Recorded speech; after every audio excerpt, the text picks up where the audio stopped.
Assalamualaikum warahmatullahi wabarakatuh. Ya, perkenalkan nama saya Rais Rahman.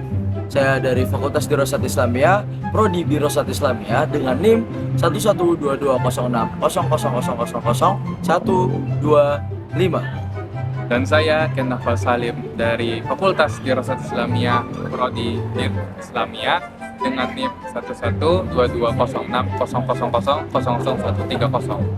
Ya, jadi pembuatan video ini untuk apa nih? Kita untuk pelaksanaan atau penyelesaian mata kuliah Bahasa Indonesia Dengan dosen Bapak Dr. Muhammad Siddiq, MSI, MPD. Cek kita. Guys, kalian tahu gak sih? Jadi bahasa Indonesia itu ternyata ada sejarahnya. Kenapa sih ejaan-ejaan itu bisa terbentuk ya? Sampai bahasa Indonesia yang sekarang ini. Kayak dulu kan di koran-koran, kayak di ini nih. Nah, terus juga ada bahasa-bahasa yang kita denger di Upin Ipin lah, kayak bahasa Melayu kayak gini. Boleh lah aku pinjam sehari bang, Honda kau satu bang. Ya nanti ku isi bensinnya bang. Nah, itu ada sejarahnya guys. Gak ujuk-ujuk bisa jadi bahasa Indonesia asli gitu. Nah, mari kita simak penjelasannya. Oke, kan nanti nelpon ya. Itu Anda dengar-dengar kayak bukan bahasa Indonesia banget gitu loh. Itu kayak ada bahasa Melayunya, emang bener kan? Oh, Gini Anda jelasin. Jadi, penamaan bahasa Indonesia itu awalnya sudah direncanakan pada Kongres Pemuda pertama pada tahun 1926. Awalnya Muhammad Yamin, pahlawan bangsa kita ini, memberi usulan, memberi ide untuk menamakannya sesuai dengan nama aslinya, itu bahasa Melayu. Tapi kebanyakan anggota Kongres menolaknya karena sebab yaitu menimbulkan rasa tidak persatuan, karena bahasa Melayu itu menunjukkan satu suku gitu loh, menunjukkan dominasi satu suku, jadi nggak menunjukkan bahwa bahasa ini menjadi bahasa persatuan. Nah, jadi para anggota Kongres ini melakukan kongres lagi pada Sumpah Pemuda yang kedua pada tanggal 28 Oktober 1928, mengikrarkan bahwa bahasa Indonesia ini adalah bahasa persatuan, bahasa tanah air kita, dengan nama Indonesia, bahasa Indonesia. Salah satu kenapa tidak menggunakan bahasa Melayu ya agar tidak terjadi namanya imperialisasi bahasa. Nah, kok kenapa bahasa Melayu? Kok kenapa nggak bahasa Jawa aja yang orangnya atau penduduk Indonesia ini adalah mayoritasnya adalah orang Jawa, yang sekitar 40% penduduk Indonesia adalah orang Jawa. Alasan terbesarnya, sebab kenapa bahasa Melayu dipilih. Satu, bahasa Melayu itu tidak memiliki tata bahasa atau tata tingkatan bahasa. Jika kita menilik ke bahasa Jawa, bahasa yang orang penggunanya itu adalah mayoritas di Indonesia, memiliki tingkatan atau tata krama atau tata kromo dalam bahasanya, dan itu buat susah dipahami untuk masyarakat tingkat bawah. Sedangkan bahasa Melayu itu tidak memiliki tata krama atau tingkatan, jadi mudah untuk masyarakat Indonesia untuk mempelajarinya dan menggunakannya. Nah, yang kedua ini sebabnya kenapa digunakan bahasa Melayu sebagai bahasa Indonesia, karena bahasa Melayu ini sudah lama digunakan oleh pemerintahan kolonial Belanda sebagai bahasa persatuan, Kak. Dan ini sudah digunakan dari tahun 1901, digunakan oleh pemerintahan kolonial Belanda sebagai bahasa kedua di pemerintahan, sebagai bahasa penyambung lidah antara masyarakat pribumi dengan pemerintahan Belanda. Dan awal mula penggunaan bahasa ini akan munculnya lah salah satu ejaan pertama yang digunakan dalam bahasa Indonesia, itu ejaan Van Ophuijsen. Tunggu dulu, sebelum kita membahas ejaan, kita kenali dulu lah. Ada banyak bentuk-bentuk bahasa Melayu pada zaman penjajahan Belanda dulu. Menurut sejarawan, ada 3 jenis bahasa Melayu yang digunakan pada saat era kolonialisme Belanda pada saat itu. Yang pertama, Melayu Pasar. Melayu Pasar ini adalah Melayu yang digunakan dalam kegiatan berdagang. Nah, bahasa Melayu ini udah bercampur lah dengan bahasa-bahasa Belanda, bahasa Cina dalam masalah perdagangan. Kalau sampai sekarang ini di daerah-daerah Melayu seperti Riau atau Jambi, dalam perdagangan itu masih menggunakan istilah-istilah perdagangan yang udah lama lah, seperti kayak misalnya istilah dalam uang kayak 1000, 2000 yang terkenal kayak gope, itu tuh masih digunakan sampai sekarang di dataran Melayu. Yang kedua, ada Melayu dialek. Melayu dialek ini adalah Melayu asli yang masih terjaga sampai sekarang. Melayu ini masih digunakan beberapa daerah di Indonesia seperti Riau, Jambi, beberapa daerah di Bengkulu dan di Sumatera Selatan. Tapi sebenarnya daerah-daerah Sumatera itu masih memiliki kemiripan, tapi tidak bahasanya tidak mirip lagi gitu bahasa Melayunya, tapi masih memiliki ciri khas bahasa Melayunya yang masih bisa dikenal gitu. Nah, jadi gini guys, selanjutnya itu ada yang namanya ejaan Van of Wissem. Nah, itu Van of Wissem ini dia tuh orang Belanda. Waktu itu pada saat zaman kolonialisme Belanda, Van of Wissem ini disuruh buat bikin ejaan baru dari ya aksara Latinnya itu. Nah, buat apa? Ya buat inilah jadi biar orang Belanda juga bisa memahami, ataupun orang Indonesia ini bahasanya hampir selaras gitu dengan pelafatan dari orang-orang Belanda. Nah, kemudian di tahun 1896 Van of Wissem ini dia disuruh tadi bersama kedua rekannya yang sama-sama pakar bahasa Melayu gitu loh, pakar bahasa Melayu seperti Muhammad Nawawi, Sultan Makmur, dan yang kedua itu ada Muhammad Thaib, Sultan Ibrahim. Jadi pada tahun 1896 mereka bertiga ini membuat ejaan dan akhirnya diresmikan pada tahun 1901. Berapa tahun sih ejaan Van of Wissem ini dilangsungkan ataupun dipakai? Ejaan Van of Wissem ini dipakai selama 46 tahun. Kalian tahu gak sih?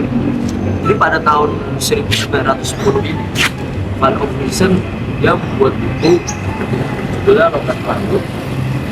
Dan apa aja sih ejaan-ejaan atau yang viral lah kalau bahasa kita pada zaman Van of Wissem ini, kata apa ataupun huruf apa ya sebagai pengganti. Nah, yang pertama itu ada huruf J buat menggantikan atau buat melafatkan huruf Y. Terus kemudian ada kata diakritik, kayak kata kata ya garis kecil di atas itu untuk pengganti huruf K. Kayak gimana? Kayak Pak, itu Pak. Kan kita kayak nyebutnya itu nggak ada huruf K-nya kan. Nah, terus kemudian ada DJ. DJ itu buat apa? DJ itu buat pelafalan huruf J. Contohnya di Jakarta, ya, di Jakarta. Terus kemudian ada OE ya, sebagaimana yang tadi di awal video, Soe Karno atau Soerat itu dibaca buat huruf U. Jadi ya, Surat atau Soekarno. Terus kemudian ada TJ. TJ ini apa sih, Is? Nah, TJ ini buat mengganti atau buat melafatkan huruf C. Contohnya tecangkul ya, tecangkul. Jadi ya dibaca cangkul. Nah, lah, yang terakhir ada huruf CH. Buat apa? Mengganti huruf K sama H. Contohnya huruf khawatir ya. Kan gak enak dibaca khawatir ya. Jadi makanya dibaca khawatir. Nah, selanjutnya itu ada yang namanya ejaan Suwardi. Ejaan Suwardi ini berlangsung setelah ejaan Van of Wissem ini tidak dipakai atau tidak digunakan. Nah, ejaan Suwardi ini dibentuk ataupun dilangsungkan oleh Pak Suwandi atau Raden Suwandi itu pada tahun 1947 pada tanggal 19 Maret. Nah, kenapa sih ejaan Suwandi atau bisa disebut dengan ejaan Republik atau ejaan kemerdekaan? Karena ini tidak jauh tahunnya dari tahun proklamasi pada tahun 1945. Nah, ejaan Suwandi ini dipakai atau Pak Suwandi itu dulunya adalah pada saat itu Menteri Pendidikan Kebudayaan. Ada apa aja sih di ejaan Suwandi ini? Sebenarnya hampir sama dengan ejaan Van Ophuijsen. Pertama itu ada OE yang tadi dibaca U. Lalu kemudian, nah ini kebalikannya. Yang kedua ini huruf hamzah atau huruf sentak. Itu dibaca K. Kan kalau Van Ophuijsen ini tadi huruf K itu dibaca kayak sentak gitu kan. Pak gitu kan. Nah, kalau ini justru sebaliknya. Kata atau huruf K ini dipakai di ejaan Suwandi. Lalu ada kalau kata diulang-ulang itu ini yang ketiga. Kata diulang-ulang itu bisa diganti atau bisa ditambahkan dengan angka 2. Kayak jalan-jalan, jalan 2. Lalu yang terakhir itu ya seperti kata di awalan di atau yang berdampingan itu tidak dipisah atau tidak dispasi. Dan contohnya itu adalah di kebun, di pasar, dan lain sebagainya. Mau kemana? Belum selesai. Belum selesai ya? Nah, jadi yang ketiga nih guys, ada namanya ejaan Melindo, ejaan Malaysia atau Melayu Indonesia. Jadi ejaan Melindo ini ya dulu pengen disamaratain gitu, karena bahasa Melayu ini bahasa yang masuk ke berbagai macam negara, ya terutama Indonesia. Mau disamaratakan lah antara Indonesia dan Malaysia. Nah, namun ejaan ini gak sempat dideklarasikan, gak sempat diresmikan. Karena apa? Karena ada ketegangan politik ya, kayak persekutuan tanah. Wallahu a'lam bishawab. Ya, ada yang namanya ejaan yang disempurnakan. Itu ada tahun berapa sih? Diresmikan pada tahun 1972 pada tanggal 16 Agustus. Itu tahun 72 zamannya siapa kan? Saya tahu. Slogannya gini, presidennya nih, enakan zamanku tuh. Nah, itu adalah presiden kita Soeharto yang kedua. Itu berdasarkan keputusan presiden nomor 57 1992. Menteri Pendidikan itu mengeluarkan buku kecil yang berjudul Pedoman Ejaan Bahasa Indonesia yang disempurnakan, bisa dipakai sampai sekarang. Oke. Nah, kan udah semua ya sampai EG. Kita lanjut ke aspek perkembangan bahasa Indonesia sampai sekarang. Nah, jadi aspek pertama adalah aspek perkembangan leksikon. Leksikon itu kayak apa? Jadi leksikon itu kayak penambahan kata atau ya ditambahin lah walaupun maknanya sama. Contohnya kayak syair, pantun, gurindam, itu di bahasa Melayu itu artinya sama, cuma ditambahin katanya aja. Nah, oke. Yang kedua itu ada yang namanya perkembangan gramatikal. Ya, perkembangan gramatikal itu kayak apa ya?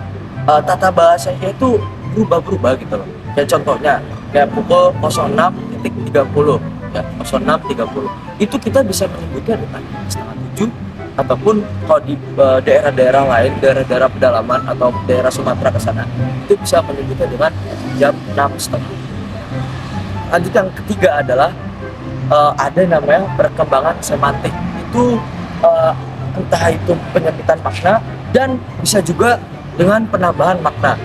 Contohnya apa? Kata apel ya, apel ditulisannya apel ya, cuman pemaknaannya itu bisa beda guys ya. Apel itu bisa apel buah yang kita makan, atau apel upacara pagi biasa di sekolahan ataupun di PNS. Nah, kayak gitulah, ada apel-apel paginya lah.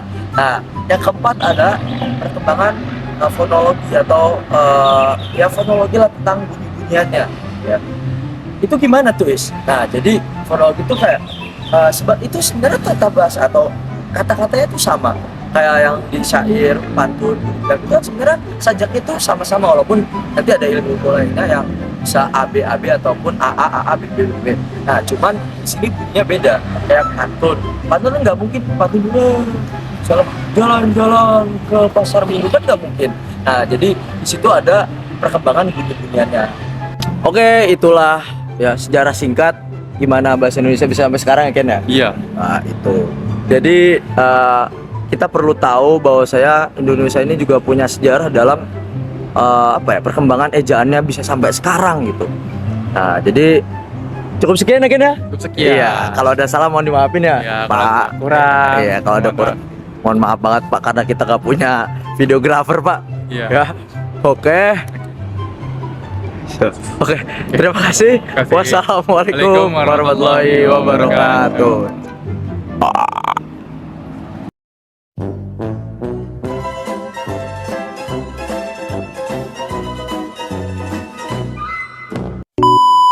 Bikin ejaan atau ejaan bahasa Melayu. Taruh.